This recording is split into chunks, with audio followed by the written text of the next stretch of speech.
சின்ன மருமகள் அடுத்த வர எபிசோடில் பார்த்தீங்க அப்படின்னா ராஜாங்கம் வந்து தமிழ்ச்செல்வி வந்து படிக்கிற மெடிக்கல் காலேஜுக்கு பார்த்தீங்கன்னா ஒரு ஃபங்க்ஷனுக்கு கூப்பிட்ருப்பாங்க. அதனால அவர் பார்த்தீங்க அப்படின்னா கெஸ்ட்டாக போயிருப்பாங்க.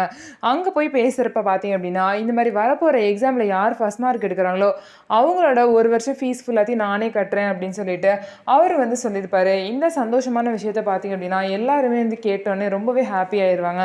எல்லா ஃபங்க்ஷனும் முடிஞ்சதுக்கப்புறம் பார்த்தீங்கன்னா அந்த ஹாஸ்பிட்டலில் டீனாக ஒர்க் பண்ணுற அந்த டாக்டர் வந்து தமிழ்ச்செல்வியை கூப்பிட்டு இந்த மாதிரி நீ தான் ஹாஸ்ட் பண்ண, அந்த ஹாஸ்ட் பண்ணது எல்லாமே சூப்பராக இருந்துச்சு அப்படின்னு சொல்லிட்டு அதுக்கப்புறம் பார்த்தீங்க அப்படின்னா ராஜாங்கம் வந்து இந்த மாதிரி ஃபஸ்ட் மார்க் எடுக்கிறவங்களுக்கு அவரே படிப்பு செலவு எல்லாத்தையும் ஏற்றுக்கிறேன்னு சொல்லியிருக்காரு. நீ தான் வந்து கஷ்டப்பட்டு மொய் விருதெல்லாம் வச்சு வந்து இங்கே வந்து படிக்க வந்துட்டுருக்கு, அதனால இந்த வாய்ப்பை வந்து நீ பயன்படுத்திக்கோ தமிழ்ச்செல்வி. நீ வந்து எப்படியாவது படித்து ஃபஸ்ட் மார்க் எடுத்து அவர் வந்து உனக்கு ஃபீஸ் கட்டுற மாதிரி பண்ணிக்கோ அப்படின்னு சொல்லிட்டு டீன் வந்து தமிழ்ச்செல்வி கிட்ட சொல்கிறாங்க.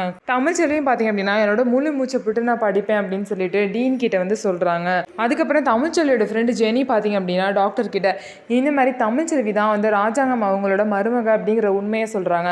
அதனால் என்ன, பரவாயில்ல இருக்கட்டும், அந்த பிரச்சனையை வந்து இதோட சேர்க்காதீங்க, நீ வந்து படித்து நல்லபடியாக வந்து அப்படின்னு சொல்லிட்டு தமிழ்ச்செல்விக்கு அட்வைஸ் பண்ணுறாங்க. இன்னொரு சைட் பார்த்தீங்க அப்படின்னா ராஜாங்கத்தோட பொண்ணு பார்த்தீங்க அப்படின்னா அவங்க வந்து அங்கே வேலை பார்க்குற டிரைவர் ஆறுமுகத்தை லவ் பண்ணுறாங்க. இந்த விஷயம் தெரியாத அந்த குடும்பத்தில் பார்த்தீங்க அப்படின்னா அவங்கள வந்து கோவிலில் பார்த்து பிடிச்சி போய் ஒரு பையன் வந்து அவங்கள பொண்ணு பார்க்க வராங்க. இந்த விஷயத்த வந்து அவங்க கிட்ட சொன்னோன்னே அவங்க ரொம்பவே ஷாக் ஆகிடுறாங்க.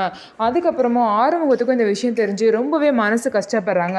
இந்த தடையெல்லாம் மீறி அவங்க 2 பேரும் எப்படி சேர போகிறாங்க அப்படிங்கிறத பொறுத்திருந்து பார்க்கலாம். கண்டிப்பாக அவங்க வாழ்க்கையில் ஏதாவது பிரச்சனை வரும்போது தமிழ்ச்செல்வி தான் வந்து அவங்க 2 பேரையும் சேர்த்து வைக்க போகிறாங்க. இந்த மாதிரி தான் வந்து வரப்போகிற எபிசோட் நடக்க போகுது. நம்ம வீடியோ உங்களுக்கு பிடிச்சிருந்தா நம்ம வீடியோவை லைக் பண்ணிக்கோங்க. அதுக்கப்புறம் மறக்காமல் நம்மளோட சேனலை சப்ஸ்கிரைப் பண்ணிவிட்டு பாருங்கள்.